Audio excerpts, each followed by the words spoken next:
ఆరాధనలోనికి వెళ్ళకముందు కొన్ని నిమిషాలు దేవుని యొక్క వాక్యాన్ని చూసుకున్నట్టు వారమై ఆరాధనలోనికి వెళ్దాం.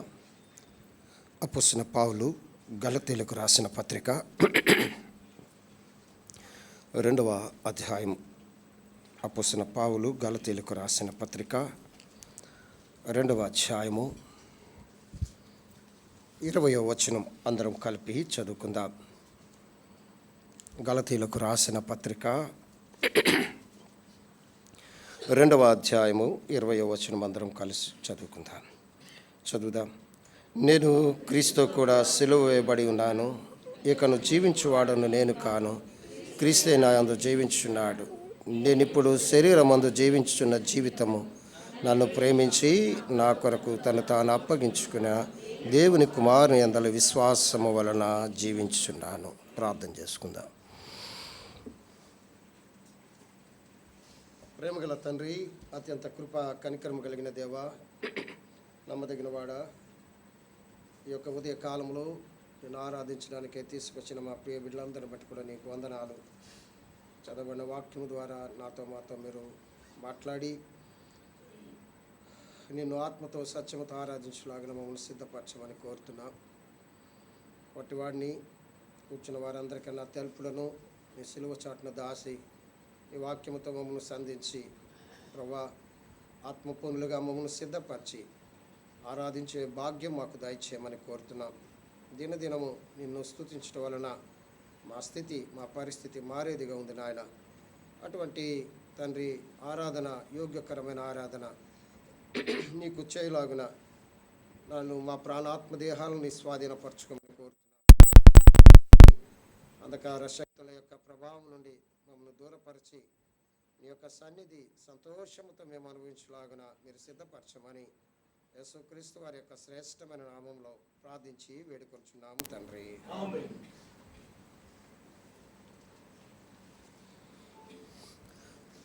అపొస్తలుడైన పౌలు గలతీయులకు రాస్తూ తన సాక్ష్యాన్ని తెలియజేస్తున్నాడు. తన యొక్క చిన్న సాక్ష్యం, ఆ యొక్క సాక్ష్యంలో గలతీ పత్రికలో ఏమంటున్నాడంటే, నేను క్రీస్తు కూడా సిలువ వేయబడి ఉన్నాను. ఎంత ధైర్యముగా ఆ మాట చెప్తున్నాడు.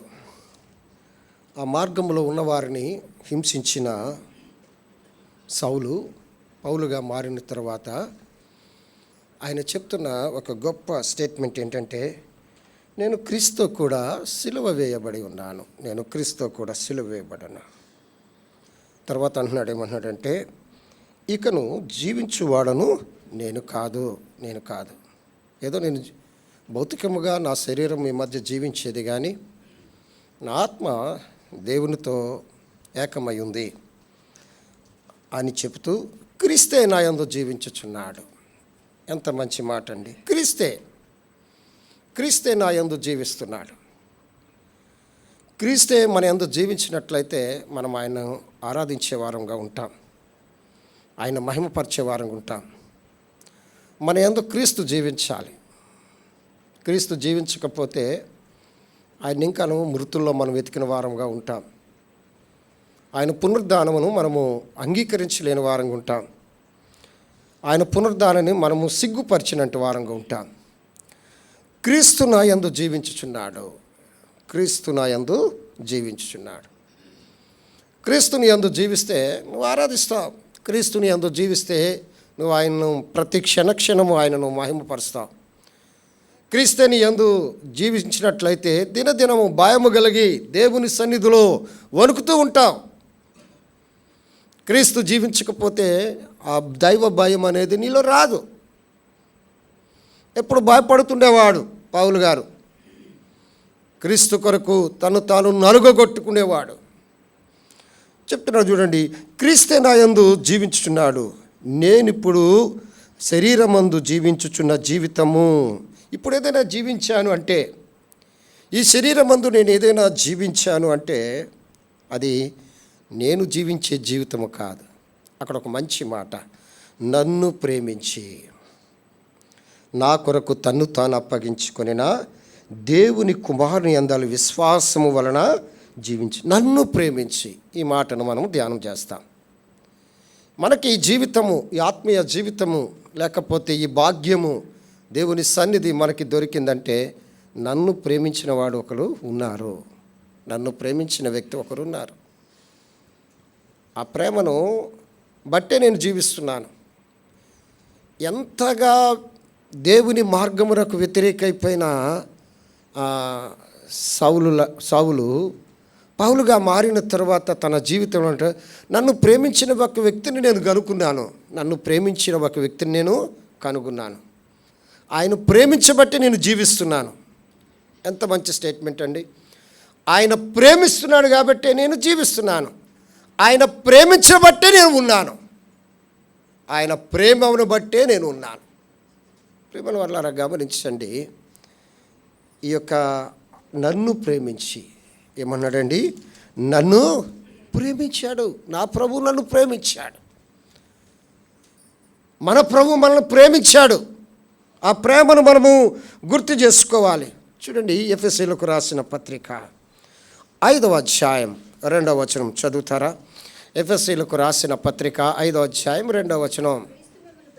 క్రీస్తు చాలమ్మా, నన్ను ప్రేమించడమే కాదు, ఎఫెసీ సంఘానికి చెప్తున్నాడు, మిమ్మును కూడా ప్రేమించాడు. నన్ను ప్రేమించడమే కాదు, మిమ్మును కూడా ప్రేమించాడు. చూడండి ఏమంటాడు? క్రీస్తు మిమ్మును ప్రేమించి. చాలండి, క్రీస్తు మిమ్మల్ని ఏం చేశాడండి? ప్రేమించాడు. తర్వాత చూడండి, 1 యోహాను రాసిన పత్రిక 4వ అధ్యాయం 10వ వచనం చదువుతారా? 1 యోహాను రాసిన పత్రిక 4వ అధ్యాయం 10వ వచనం. మనము దేవుని ప్రేమించటమని కాదు, మనలను ప్రేమించాడు. ఆయనే మనలను ఏం చేశాడండి? ప్రేమించాడు. నన్ను ప్రేమించాడు, మిమ్మును ప్రేమించాడు, మనలను ఆయన ఏం చేశాడు? ప్రేమించాడు. ఆయన మనలను ప్రేమించాడు. ఆ ప్రేమతోనే ఈ విశ్వాసం, ఆ ప్రేమే నేను జీవించే జీవితం అని అపొస్తలుడైన పౌలు చెప్తున్నాడు. ఆయన మనందరినీ ప్రేమించేవాడుగా ఉన్నాడు. ఎటువంటి ప్రేమ? ఎంతో గొప్ప ప్రేమతో ప్రేమించేవాడుగా ఉన్నాడు. చూడండి, 1 యోహాను రాసిన పత్రిక 3వ అధ్యాయము. 1 యోహాను రాసిన పత్రిక 3వ అధ్యాయం 1వ వచనం చదువుతారా? 1 యోహాను రాసిన పత్రిక 3వ అధ్యాయం 1వ వచనం. మనము దేవుని పిల్లలమని పిలువబడినట్లు, ఈ మాట గమనించి, తండ్రి మనకెట్టి ప్రేమను అనుగ్రహించునో. చూడండి, తండ్రి మనకెట్టి ప్రేమను అనుగ్రహించాడో చూడండి. ఎందుకు ఆయన ప్రేమను అనుగ్రహించాడు? మనము దేవుని పిల్లల మగుటకు, మనము దేవుని పిల్లల మగుటకు తండ్రి మనకెట్టి ప్రేమను అనుగ్రహించాడో చూడండి. ఈయనంత మంచి తండ్రి అండి. ఈయనంత మంచి తండ్రి. తల్లిదండ్రులు బిడ్డలను ప్రేమిస్తారు కదా. బిడ్డలను ఎంతగా ప్రేమిస్తారంటే లోకంలో ఉన్న వారందరికన్నా ఎక్కువగా బిడ్డలను ప్రేమిస్తారు. ఎందుకంటే వారి రక్తం ఇచ్చి పుట్టినట్టు వారు కాబట్టి ఎంతగా ప్రేమిస్తాడు. యేసు ప్రభువు వారు మనల్ని కూడా తన రక్తం ఇచ్చి కొన్నాడు. మనల్ని ప్రేమించిన వాడు. తండ్రి మనకెట్టి ప్రేమను అనుగ్రహించానో చూడండి. ఎటువంటి ప్రేమ ఇది! ఉదయకాలంలో 2 తండ్రుల గురించి మీతో చెప్పాలని ఆశపడుతున్నాను. చూడండి, యోహాను సువార్త 8వ అధ్యాయం 44వ వచనం చదువుతారా? యోహాను సువార్త 8వ అధ్యాయము 44వ వచనం. ఈ తండ్రి ఒకడు ఉన్నాడు. ఆడు ఎటువంటి వాడు చూడండి. యోహాను సువార్త 8వ అధ్యాయం 44వ వచనం చదవమ్మా. మీరు మీ తండ్రి యొగు అపవాది సంబంధులు, మీ తండ్రి దురాశలు నెరవేర్చగోరుచున్నారు.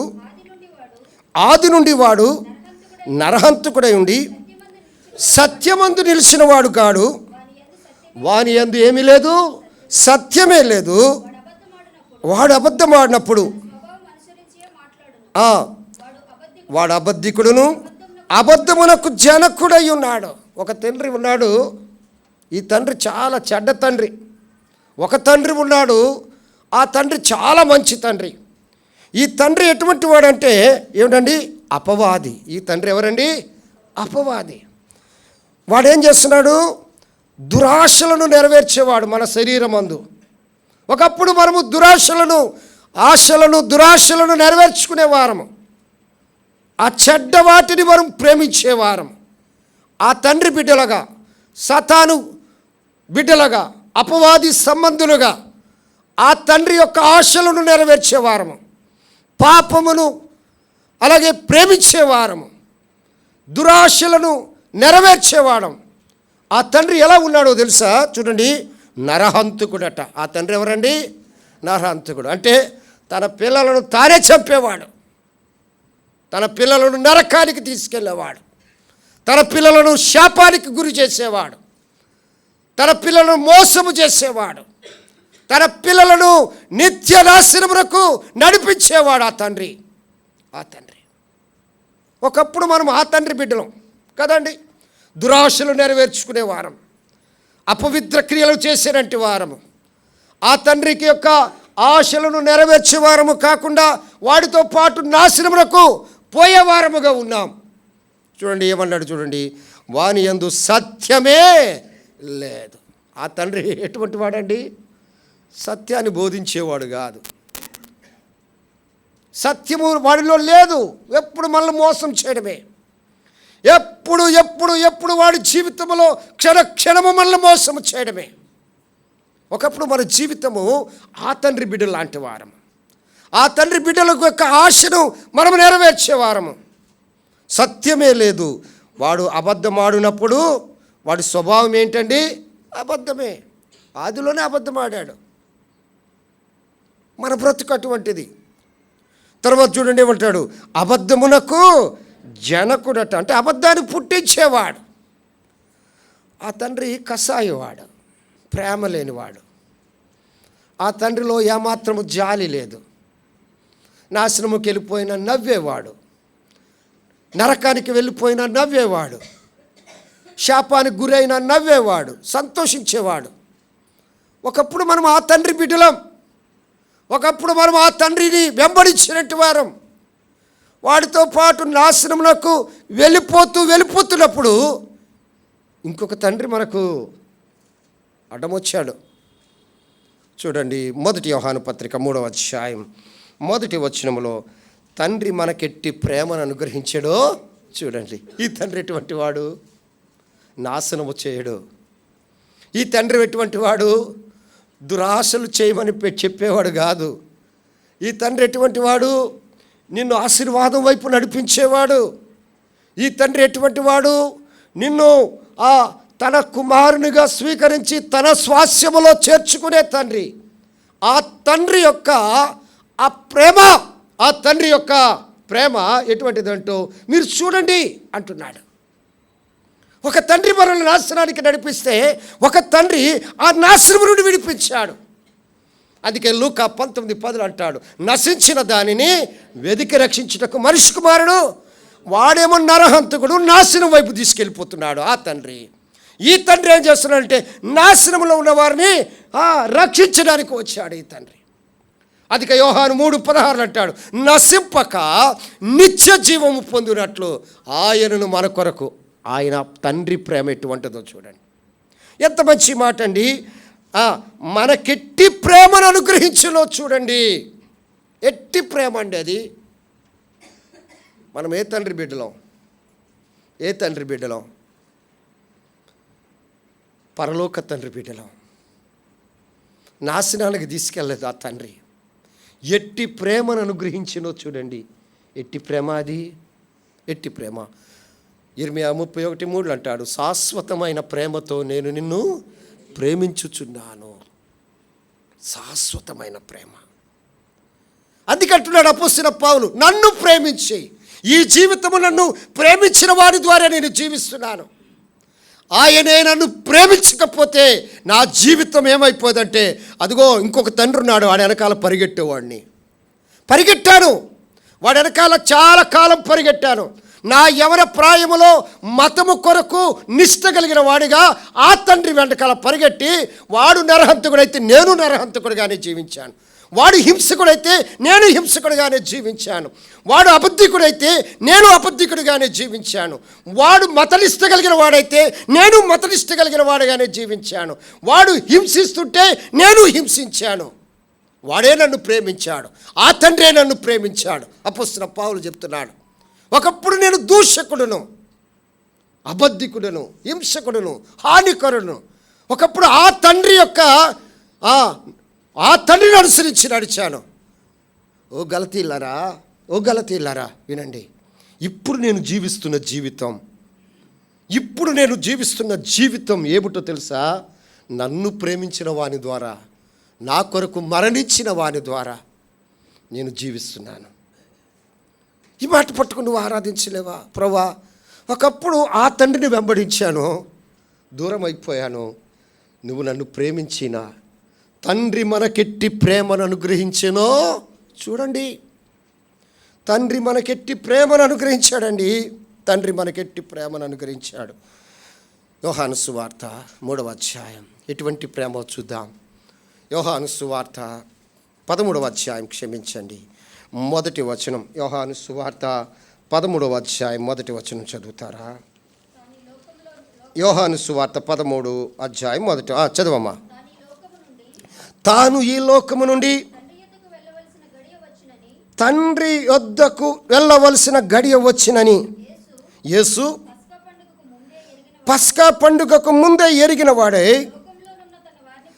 చూడండి ఎంత మంచిగా ఉందో. లోకములో ఉన్న తన వారిని ప్రేమించి, వారిని ఎంతవరకు ప్రేమించాడండి? ఎంతవరకు?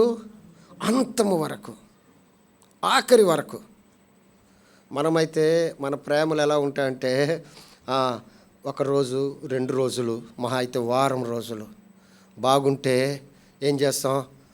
భలే పలకరిస్తాం, అక్క, అన్న, ప్రైజ్ లాడ్ అనుకొని ఒకటే చెయ్యి ఊపిస్తుంటాం. చిన్న తేడా వచ్చింది, అంతము వరకు మనం ప్రేమించలేం. ఎంతవరకు ఆపుతాడు? ఏం చేస్తాం?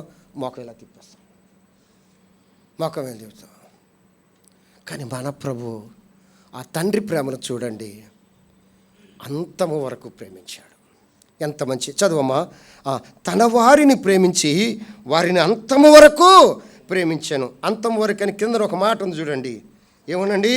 సంపూర్ణముగా. ఎలాగండి? సంపూర్ణముగా.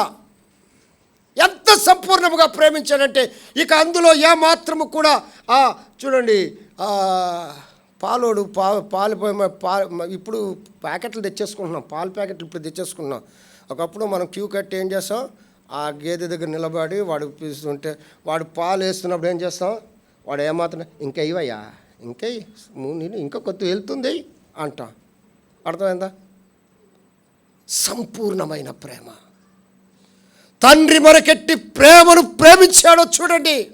ఆ తండ్రి నరహంతకుడు, నన్ను నాశనములకు తీసుకెళ్ళిపోతే ఈ తండ్రి నిన్ను సంపూర్ణముగా ప్రేమించాడు. దానికి ఈ ప్రేమను మనం ఏం చేస్తాం? Unchangeable love. ప్రేమలో మార్పు లేదు. మొదట ఏ ప్రేమతో ప్రేమించాడో అంతము వరకు అదే ప్రేమతో ఆయన ప్రేమించాడు. అన్చేంజబుల్. ప్రేమలో మార్పు లేదు నీ పట్ల. మానవులుగా మన ప్రేమలో మార్పు ఉంటుంది. మన యొక్క ప్రేమలో ద్వేషం ఉంటుంది. ప్రేమలో కూడా ద్వేషం ఉంటుంది. తెలుసా మీకు?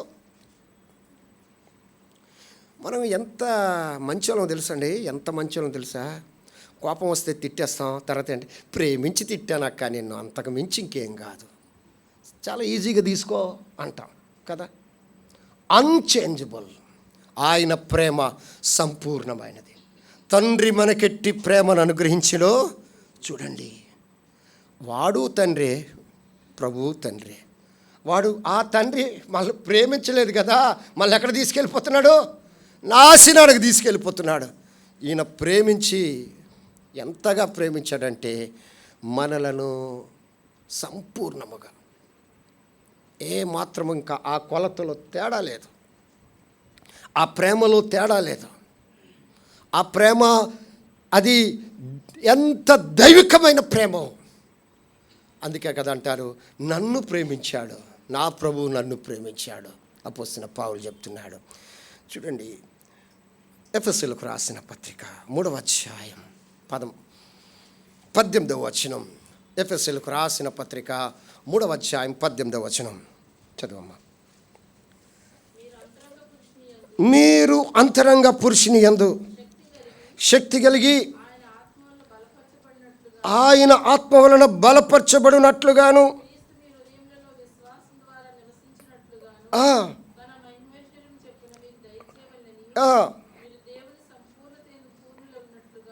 చూడండి, ప్రేమయందు వేరుపారి స్థిరపడి సమస్త పరిశుద్ధులతో కూడా దాని వెడల్పు, పొడుగు, లోతు, జ్ఞానమునకు మించిన క్రీస్తు ప్రేమను తెలుసుకొనుటకును తగిన శక్తి గలవారు కావాలని ప్రార్థించుచున్నాను. ఎఫెసీ సంఘానికి అపొస్తలుడైన పౌలు రాస్తున్న ఇదేనంటే, దేవుని ప్రేమను మీరు తెలుసుకోవాలి. ఆ ప్రేమ జ్ఞానమునకు మించినది.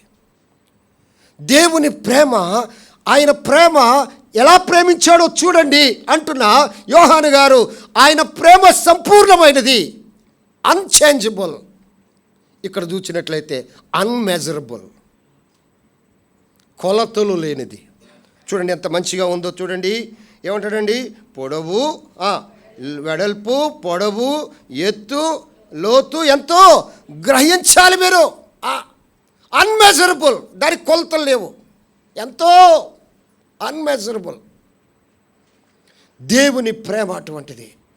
అందుకని అపొస్తలుడైన పౌలు, నన్ను ప్రేమించిన మిమ్మును ప్రేమించాను, ఆయన మనలను ప్రేమించాను.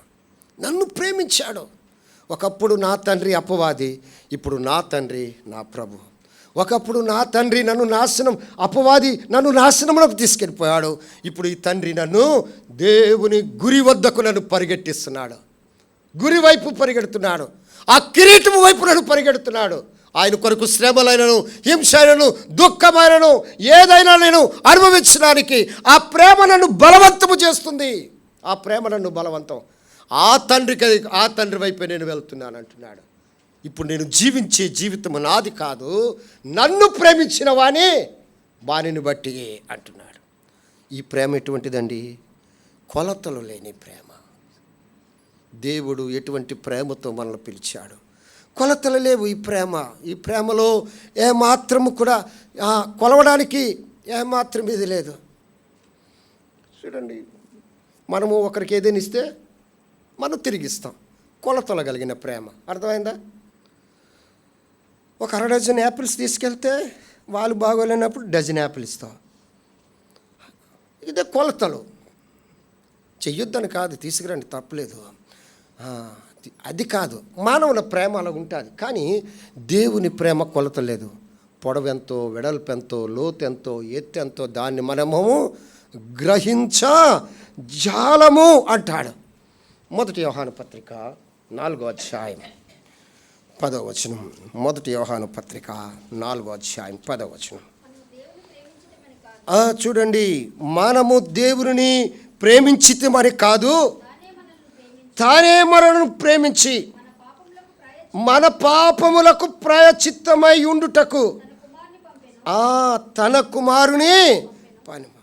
ఈ ప్రేమను ఏమని పిలుద్దాం? Unconditional love. Unconditional love. చూడండి, ఇక్కడ ఎంత మొదట్లోనే ఉంది. మనము ప్రేమించామని కాదు, ఆయనే మొదట మనలను ప్రేమించాడు. దానికి ఏది ఆయన ఏం షరతులు పెట్టలే. మీరు ప్రేమిస్తే నేను ప్రేమిస్తాను, అర్థమైందా? మీరు ఇస్తే నేను ఇస్తాను, మీరు చూస్తే నేను చూస్తాను అనేది ఆయన పెట్టలేదు. Unconditional love. దేవుని ప్రేమ ఏ షరతులు లేవు, ఊరికినే మనల్ని ప్రేమించాడు, ఉచితముగా ప్రేమించాడు. ఆయన మనల్ని ఎలా ప్రేమించాడంటే ఉచితముగా. చూడండి, ఓషియా పుస్తకం ఒక మాట చదువుదామా? 14వ అధ్యాయం 4వ వచనం. 14వ అధ్యాయం 4వ వచనం. ఆయన మనల్ని ఎలా ప్రేమించాడు చూడండి. ఓషియా పేజీ నెంబర్ చెప్పమ్మా, కొంతమంది ఇంకా తిరిగేస్తున్నారు. 751. చూడండి, 14:4. వారు విశ్వాసఘాతకులు కాకుండా అమ్మా, మీరు ఇంగ్లీష్ బైబిల్ ఎవరి దగ్గర ఉందా? ఎవరిదైనా ఉందా లేదా? చదవండి 14:4 చదవండి. అందులో చాలా ఇంగ్లీష్లో చాలా బాగుంటుంది ఆ ప్రేమను. ఓషియా 14:4 జోషి చదవమ్మా. ఐ విల్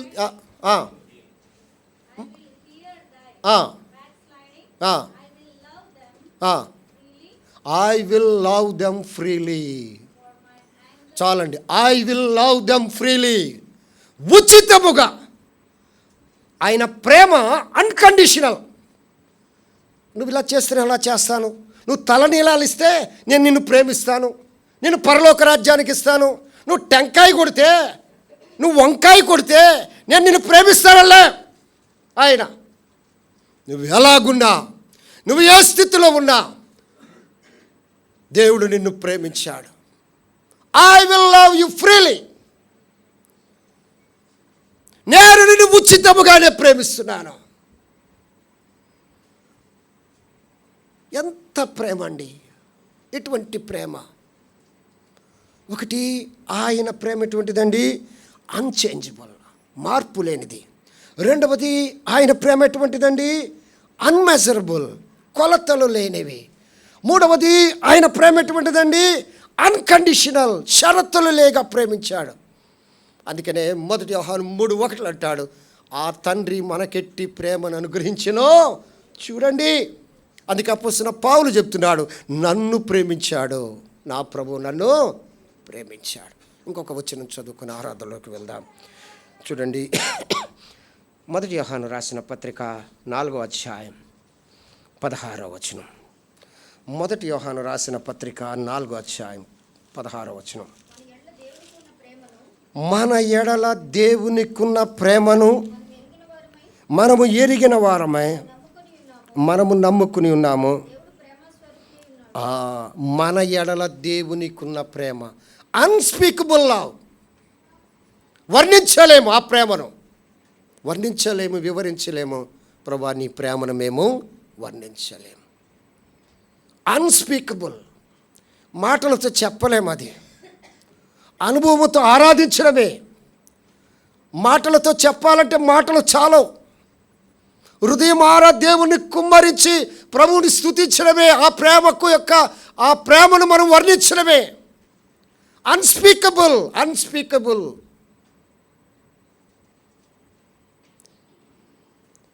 మానవుల ప్రేమను గురించి అయితే మాటలు చెప్పొచ్చు, ఈ లోక ప్రేమను గురించి అయితే మాటలు చెప్పొచ్చు. చెప్పి వాడు నన్ను మోసం చేశాడు అనొచ్చు. కానీ దేవుడు మోసగాడు కాదు. అన్స్పీకబుల్, వర్ణించలేం. ఎంతమంది వర్ణించినా ఆ ప్రేమను వర్ణించలేం. ఆ ప్రేమ, అటువంటి ప్రేమతోనే తండ్రి మనల్ని ప్రేమించాడు కాబట్టి తన ప్రియకుమారుడైన యేసుక్రీస్తు వారిని లోకానికి పంపించి మన ఎడల తనకున్న ప్రేమను వెల్లడిపరిచి, ఆ ప్రేమ ద్వారా, ఆయన కార్చిన రక్తము ద్వారా ఆ ప్రేమను వెల్లడిపరిచి మనల్ని తన కుమార్తెలుగా స్వీకరించాడు. మొదటి తండ్రి అయితే మనల్ని నరహంతకుడు, వాడు మనల్ని మోసం చేశాడు. మొదటి తండ్రి అయితే మనల్ని దురాశల వైపు నడిపించాడు. మొదటి తండ్రి అయితే మనలను ఈ లోకములో మనల్ని నశింపజేయడానికి ఇష్టపడ్డాడు. మొదటి తండ్రి మనకు శిక్షను తీసుకొచ్చాడు. మొదటి తండ్రి మనలను నిత్య నాశనం వైపు నడిపిస్తే, ఈ తండ్రి, పరలోకపు తండ్రి మనకెట్టి ప్రేమను చూపించాడో తెలుసా? అన్స్పీకబుల్, వర్ణించలేం. మనకు తెలుసు కదా, చాలామంది చెప్తుంటారు, ఈ లోకములో ఉన్న వృక్షాలన్నీ ఏమైపోవాలి? కళాలైతే సముద్రంలో ఉన్న సముద్రంలో ఉన్న జలములన్నీ కూడా సిర అయితే, ఆకాశం అంత కాగితమైనా కూడా ఆయన ప్రేమను మనం ఏం చేయలేమండి? వర్ణించలేం. అందుకే అపోస్తలుడైన పౌలు అంటున్నాడు, ఆయన నన్ను ప్రేమించిన జీవితం బట్టి ఆయన నేను స్తుతిస్తున్నాను. ఉదయకాలంలో, ప్రభువా, నువ్వు నన్ను ప్రేమించావు. నా ముందు తండ్రి నన్ను నాశనానికి, హింసకు, దూషకుడుగా, హానికరుడుగా నన్ను మార్చాడు. నువ్వైతే నన్ను క్షమించేవానిగా, నీ పరిచర్య చేసేవానిగా, నీ సన్నిధిలో ఉండే భాగ్యము నువ్వు నాకు ఇచ్చావు. అన్చేంజబుల్ లవ్ నాకు ఇచ్చావు. నీ ప్రేమ నా పట్ల మారలేదయ్యా. అన్మెజరబుల్ లవ్. ప్రభా, నా పట్ల నీ ప్రేమ కొలతలు లేనిదయ్యా. అన్స్పీకబుల్ లవ్ ప్రభా, అది నేను వర్ణించలేనయ్యా, అది నేను వర్ణించలేను. ఉదయ కాలంలో ప్రభువును ఆరాధించడానికి వచ్చిన నీవు నేను కూడా ప్రభువును మనం ఏం చేస్తాం? Unconditional love. షరతులతో నన్ను ప్రేమించలేదు. నా దీన అవస్థను చూచి, నా దిక్కుమాలిన స్థితిని చూచి, నా దరిద్రపు స్థితిని చూచి, నా పాపపు స్థితిని చూచి నువ్వు నన్ను తృణీకరించక నన్ను ప్రేమించావు. నీకు వందనాలని ప్రభు నాకు వందనాలు చెల్లిద్దాం. ఈ ఒక్కటి చదువు మనం ముగించుకుందాం. గలతీయులకు రాసిన పత్రిక 2వ అధ్యాయం. గలతీయులకు రాసిన పత్రిక 2వ అధ్యాయం 20వ వచనం అందరం చదువుకొని ఆరాధనలోకి వెళ్దాం. చదవండి. నేను క్రీస్తు కూడా సిలువ వేయబడ, ఇక జీవించువాడు నేను కాను, క్రీస్తే నా యందు జీవించున్నాడు. నేను ఇప్పుడు శరీరమందు జీవించున్న జీవితము నన్ను ప్రేమించి నా కొరకు తన్ను తాను అప్పగించుకున్న దేవుని కుమారుని యందల విశ్వాసము వలన జీవించుచున్నాడు. నన్ను ప్రేమించాడు, మిమ్మల్ని ప్రేమించాడు, మనల్ని ప్రేమించిన ప్రభువును మనము ఆరాధిద్దాం.